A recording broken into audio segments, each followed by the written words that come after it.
Entrevue avec Anne-Catherine Tanguay. Anne-Catherine, merci de nous accorder quelques minutes pour nous donner un peu des nouvelles de toi. Comment vas-tu?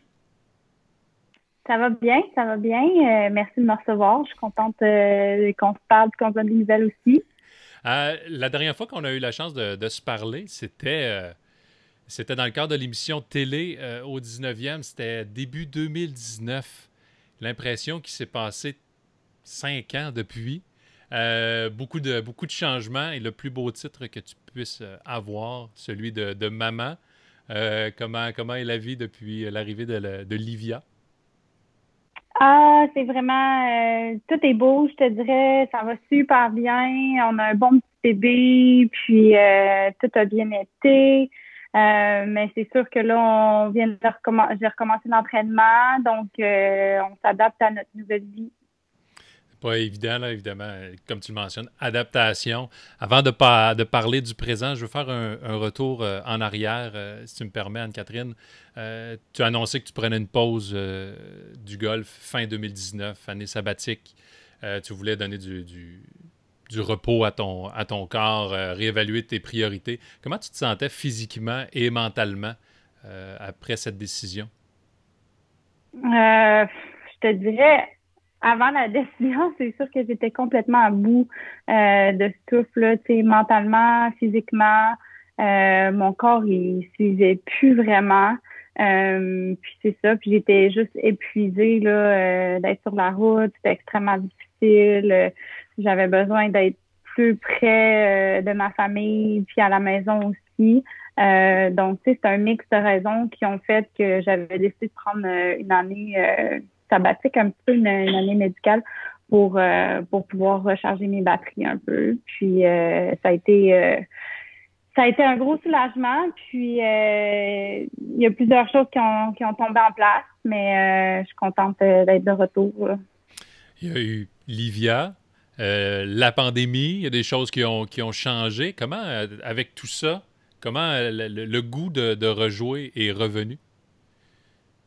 Mais en fait, tu sais, en prenant un petit break de golf, c'est ça que je me disais. Je me dis, si je m'ennuie du golf, je vais y retourner. Fait que Mhm. pour ça, j'étais un peu comme la croisée des chemins, puis de savoir qu'est-ce que je voulais faire, est-ce que je continue. Puis finalement, après plusieurs mois, tu sais, je regardais le golf quand ça recommençait à la télévision. Je m'ennuyais beaucoup de ça. Puis tu sais, il y a mon amie Sophia aussi qui a gagné le British Open.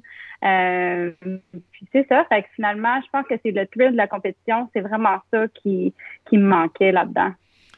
Là maintenant, évidemment, la gestion du temps est un défi. Maman, golfeuse, transport, pandémie, ronde de pratique, ça semble tout un défi. Est-ce que vous avez de l'aide, toi et Jean-Hubert, Tran, ton conjoint, ou c'est strictement un travail d'équipe, de duo? Ben pour l'instant, c'est sûr que c'est juste nous deux à cause des conditions en ce moment, à cause de la COVID. Tu sais, on peut pas vraiment avoir d'aide.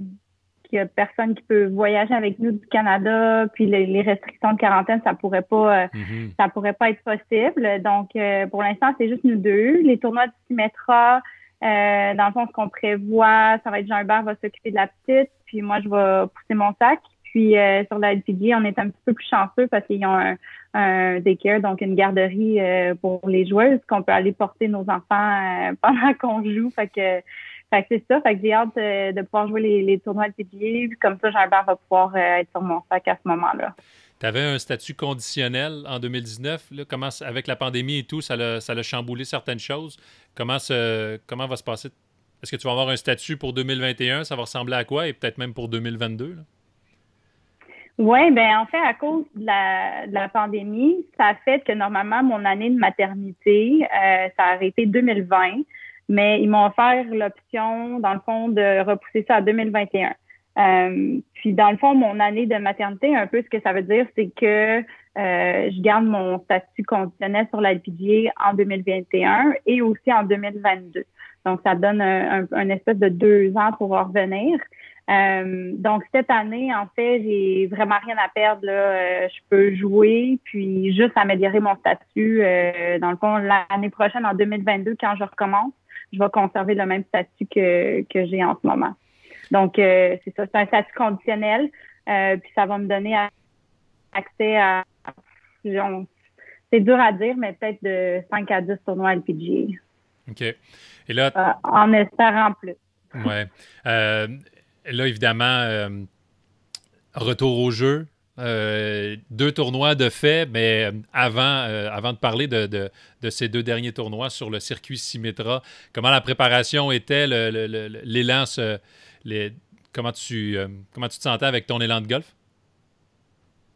Pas si mal. Honnêtement, c'est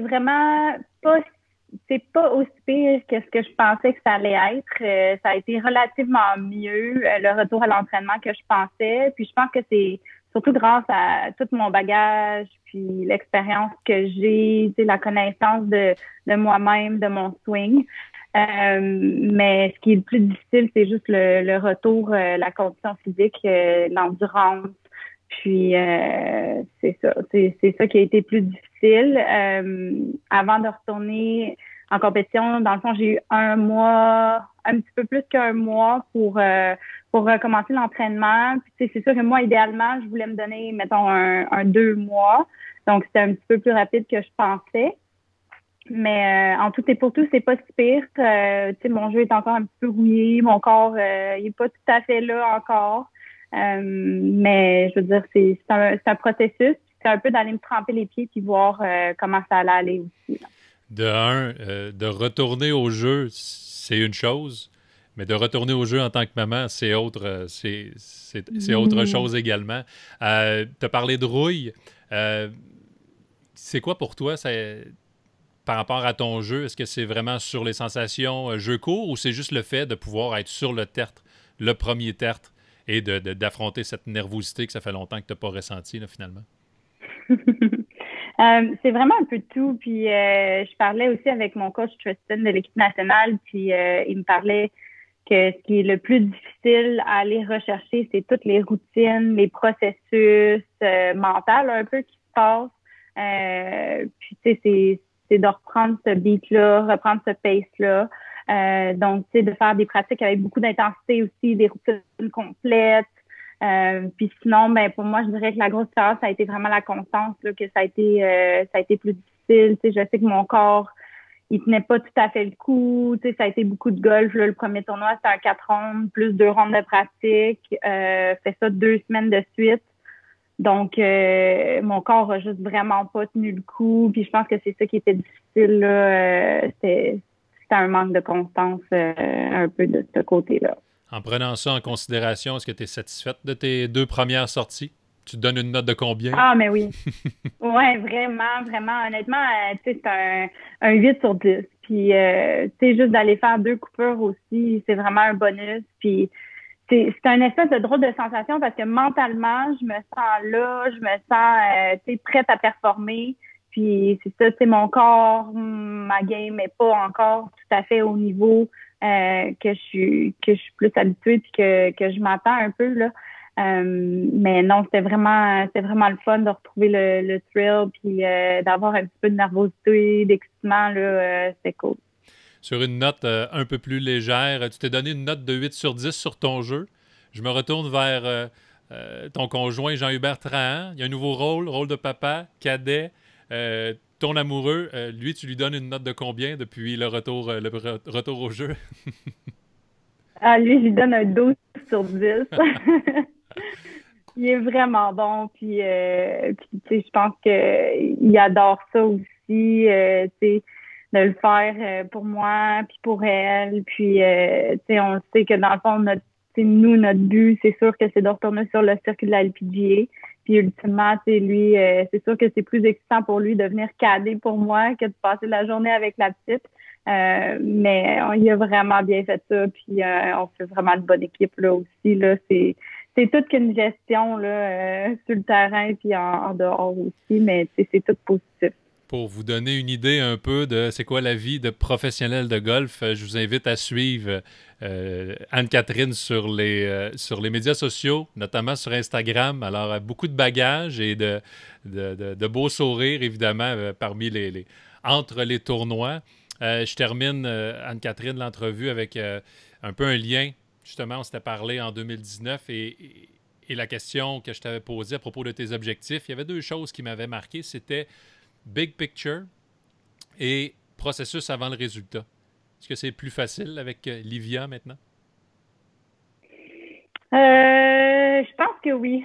Honnêtement, ça met beaucoup, beaucoup de choses en perspective, puis c'est tellement plus facile quand je sors du terrain, puis t'es à matin au 18e trou, puis t'as même pas 2 secondes pour penser à ta ronde, puis à tout ce qui s'est mal passé ou, tu sais, ce que t'aurais mieux fait.